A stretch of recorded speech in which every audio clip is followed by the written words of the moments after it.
В торговом центре «Франт» открылся магазин «Галамарт». Дарина моя.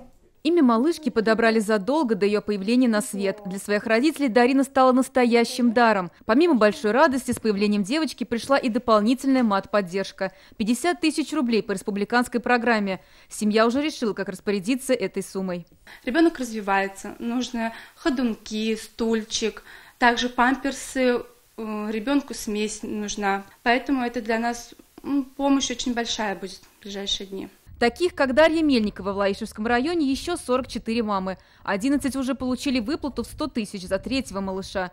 Всего в районе проживает 527 многодетных семей. В сельской местности зарплаты небольшие, поэтому и такая поддержка в общую копилку.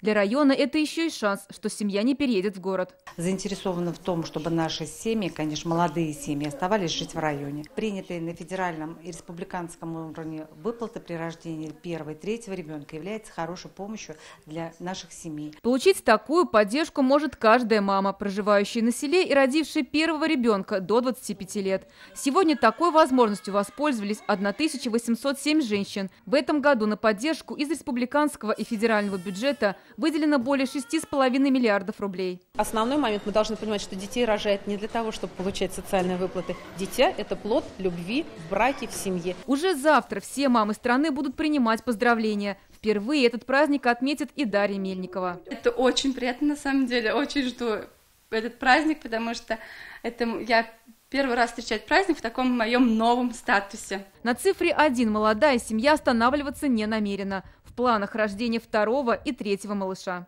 Зарина Ахметова, Марат Зайдуллин, ТНВ, Лаишевский район.